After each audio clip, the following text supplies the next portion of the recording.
Language has been the primary instrument for communication since the dawn of civilization. This is at least what we know. In fact, language is much older than that. We are not entirely certain about how languages originated in the first place. But centuries after centuries, they developed certain characteristics that are universal to all languages. And this is what we are going to see today. Universal characteristics of languages and how they contribute to language teaching. The first one we are going to see is arbitrariness. The relationship between the speech sounds and their meaning is arbitrary. There is no inherent relation between the form of a word and its meaning. What does it mean? The coinage of words are based on abstract concepts rather than their physical forms. For example, the word cat in English means gato in Spanish, mačka in Hungarian, kucing in Indonesian. There is no specific reason why all these words are assigned to the feline animal that what we call cat in English. Also, the abstract concepts, the words freedom, emotion, happiness, confidence, pride, well, they cannot have been coined because of the resemblance to another object because they are all abstract concepts. The arbitrary relation between the form and the meaning of the words can also be seen in sign languages. A person who speaks American Sign Language may not fully understand the sign language originated in a different country. For example, we can see the person on the left who mimes the word of cat in American Sign Language, whereas on the left we see the miming of word cat in British Sign Language. As you can see here, they're all different from each other. There is, however, some sound symbolism in language. Pronunciation sometimes suggests the meaning in onomatopoeic words, such as splash, bang, buzz. And we can also see the differences between languages in this kind of words. For example, the sound of the animal turkey in English, we express it gobble gobble, whereas in Turkish we say glu glu. Even these onomatopoeic words are different from each other between different languages. The importance of arbitrariness in language teaching. The arbitrary relation of form and meaning has some implications in language teaching. For example, some particular sounds suggest particular concept. The words that start with the letter G and L in English language relate to sight frequently. For example, glare, glitter, glaze, glance, glimpse. Why that one is important is that these structures in such small occurrences may help to learn vocabulary to a certain degree. Moving on to another slide, we see duality. Duality refers to the ability of forming meaningful utterances from isolated speech units. Meaningful phonemes or sound units, which can also be possessed by animals, become meaningful when they are combined with other units, other sound units. For example, look at these sound units. S, D, K, E. These are all meaningless unless we combine them in a meaningful way, such as desk. As you can see here, they can only be meaningful if we organize them in a meaningful way. Language is organized in two levels. At the first level, we see meaningless sound elements, otherwise known as phonemes, such as f, the, o. They're all meaningless unless we organize them in a meaningful way. At the second level, we see distinct words that are composed of phonemes, and we call this process double articulation.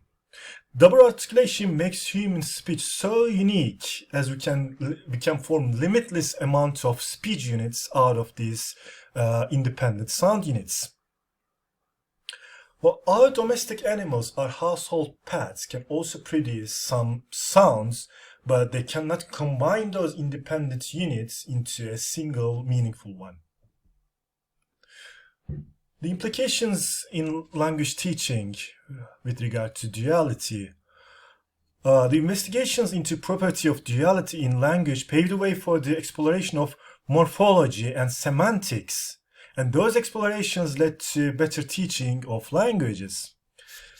The understanding of duality has also contributed to the realization of some approaches in language teaching, such as phonetic approach, which refers to the teaching of alphabets and their associated sound units in younger classrooms. This is only made possible with the understanding of duality.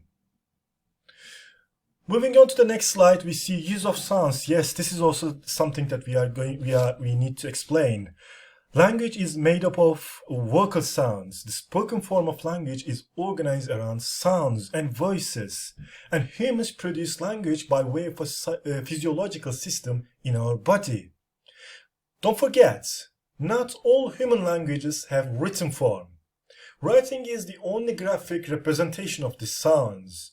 And writing was only invented around 3000 BC, whereas speech or spoken form of language is much older than that. In other words, speech predates writing. The implications of use of sounds in language teaching. Studies on sounds of languages gave rise to the development of two important fields in linguistics, phonetics and phonology. Phonetics is concerned with the study of speech sounds, whereas phonology is the classification of sound patterns within a particular language or different languages. And the understanding of speaking and pronunciation is only made possible with the understanding of phonetics and phonology. Moving on to the next slide, we see displacement, which refers to the ability to talk about things that are not present at the moment. Animal communication does not involve past and future. Animals can only communicate on things that are within their immediate environment. They may produce some sounds that may indicate the signs of astonishment or fear or hungriness, but they cannot indicate something that has happened in the past. This is only special for human languages. Humans can talk about past, present, future, or abstract concepts. The importance of displacement in language teaching. Displacement is the primary impetus to the language development. It's directly responsible for the development of grammatical tenses and models, and also the conceptualization of language. Moving on to the next slide, we see patterning or systematicity. Humans assemble sounds and words in certain ways when they speak, and there are certain rules governing the order of words. For example, heart utterly my broken was. What does it mean? It doesn't mean anything unless we form a sentence in line with the rules of the English language, such as my heart was utterly broken. As you can see here, we have all the necessary words to say my heart was utterly broken, but we cannot do it unless we use certain rules. The importance of patterning in language teaching. Well, it's directly responsible for the formation of grammar, which refers to the rules of a language which govern sounds, words, and sentences, and syntax, which refers to the arrangement of words and phrases to create sentences. And they help teachers to instruct students about how to make use of isolated items such as sounds, words, and phrases. Moving on to the next slide, we see creativity or productivity. It refers to the ability to use the words or sounds to create endless combination of utterances.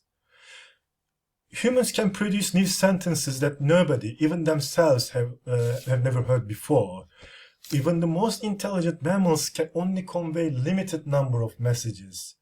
But human resource for the production of messages is seemingly infinite. For example, if we ask somebody's profession, we can simply say, what is your job?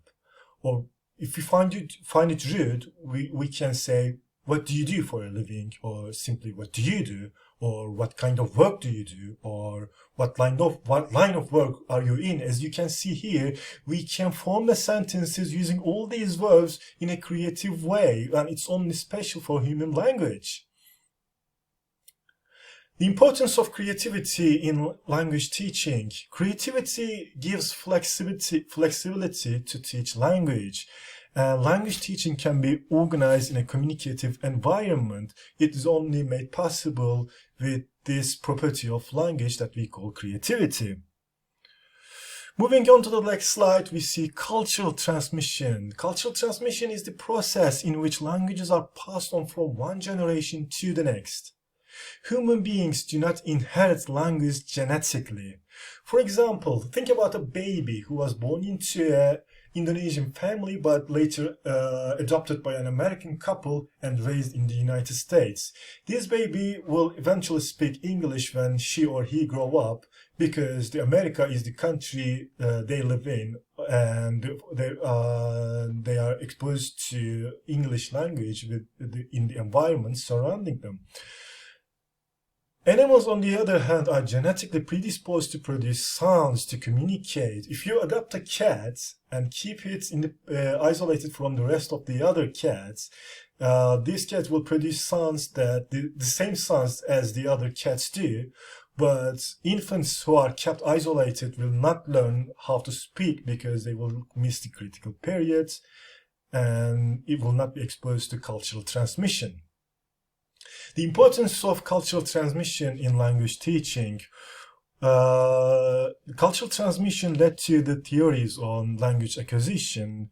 For example, behaviorist perspective, which suggests that children acquire the language by imitating those around them, or innatist perspective, which states that humans have an innate capacity to acquire the language but needs to be activated at early childhood, or interactional perspective, which focuses on the interaction between innate learning ability of children and their environment in which they live. The study of universal characteristics of language has had great impact on language teaching. Those features allow teachers to track the origin of words and languages, their historical backgrounds and identifications. And all of these properties help students to gain a deeper insight into the language they are trying to learn and assist teachers in organizing the teaching content.